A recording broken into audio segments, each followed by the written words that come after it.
साम्राज्य सामान्यांचा असामान्य आवाज। प्रत्येक कुटुंबातील महिला ही कुटुंबाची आधारस्तंभ असल्याने तिचे आरोग्य उत्तम राहण्यासाठी कुटुंबातील पुरुषांनी त्यांची काळजी घेणे महत्त्वाचे असते, असे उद्गार सोलापुरातील नामवंत स्त्रीरोग तज्ञ डॉक्टर निहारिका रघोजी यांनी काढले। त्या भावसार व्हिजनच्या महिला दिन विशेष सभेत बोलत होत्या। यावेळी व्यासपीठावर भावसार व्हिजनच्या अध्यक्षा सौ सीमा बासुतकर व सचिव प्रणिता महिंद्रकर उपस्थित होत्या। कार्यक्रमाची सुरुवात सामूहिक गायत्री मंत्राने करण्यात आली व समाजातील ज्ञात व अज्ञात व्यक्तींना आदरांजली वाहण्यात आली। अध्यक्ष सौ सीमा बासुतकर यांनी कार्यक्रमाची प्रस्तावना केली व सर्व उपस्थितांचे स्वागत केले। यावेळी महिला दिनानिमित्त भावसार समाजातील ॲडव्होकेट रोहिणी झिंगाडे, अनिता सुलाखे, शीतल बुलबुले या 3 कर्तृत्ववान महिलांचा सन्मान डॉक्टर निहारिका रघोजी यांच्या हस्ते करण्यात आला। तसेच भावसार व्हिजनच्या सर्व महिला सदस्यांचा देखील सत्कार डॉक्टर निहारिका रघोजी यांच्या हस्ते करण्यात आला।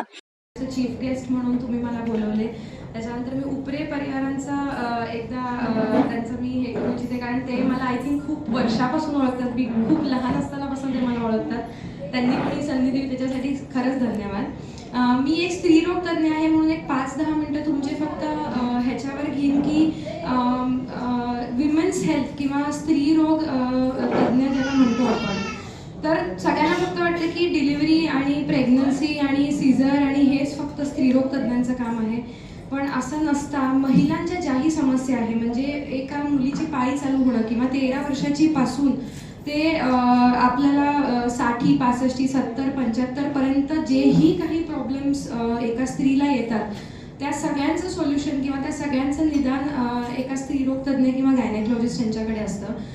बऱ्याचदा असं होतं की अजूनही एवढी आपल्याकडे पूर्ण काय म्हणतो आपण त्याला की खूप जास्त पुढे गेलेलं आहे जग।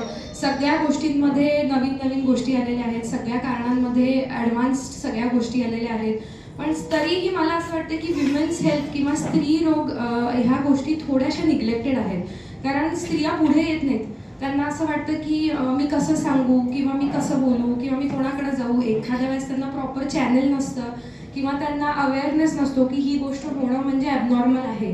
नॉर्मल माहीत नसल्याशिवाय ॲबनॉर्मल कोणाला कळणार नाही। त्याच्यामुळे अजूनही मला असं वाटतं की एक आव्हान समोर द्यायला पाहिजे की तुम्ही पुढे येऊन बोला। फार तर फार काय होईल, तुम्हाला डॉक्टर म्हणतील की हे नॉर्मल आहे, ह्याच्यापेक्षा जास्त तुमचं काही नुकसान होणार नाही, पण कदाचित एखादी गोष्ट आहे जी तुम्हाला वाटते की नॉर्मल आहे पण ती ॲबनॉर्मल आहे आणि त्याचं लवकरात लवकर निदान केलेलं कधीही चांगलं आहे। बऱ्याचदा असे पेशंट येतात की त्यांना खूप वेळापासून माहीत आहे, पण ते एकतर लाईटली घेतात किंवा त्यांना वाटतं की खूप मोठी गोष्ट नाही आहे, किंवा कधी घरचा सपोर्ट नसतो, कधी स्त्रियांना पुरुषांचा सपोर्ट नसतो, हॉस्पिटलला घेऊन जायला कधी कधी कंपनी मिळत नाही त्यांना, एकटी मी कशी जाऊ, कधी कधी असं वाटतं, कधी कोणी स्वतंत्र नसतं की ते स्वतःची गाडी चालवून जातील किंवा असं करून जातील। तर अशा वेळेला फॅमिलीला पण एक आव्हान द्यायला पाहिजे की तुम्ही तुमच्या घरातल्या लेडीज, जे मुली आहेत, आई आहे, बायको आहे, ह्यांना तेवढा सपोर्ट करायला पाहिजे। त्यांचे हेल्थ रिलेटेड काही कंडिशन्स असतील तर त्याला आपण वेळोवेळी डॉक्टरांकडे घेऊन जाणं, त्याचा इलाज करणं ह्या खूप गरजेच्या आहेत। जसं मी नेहमी म्हणते की आधारस्तंभ असतं एक स्त्री एका फॅमिलीचं किंवा एका कुटुंबाचं, आणि जर आधारस्तंभ डगमडला तर पूर्ण फॅमिली तुटते। तुम्ही कितीही म्हणा, कितीही ॲडव्हान्स्ड हो, कितीही एज्युकेटेड हो, शेवटी एक फॅमिलीला कम्प्लिटली एक स्त्रीच बांधून ठेवते।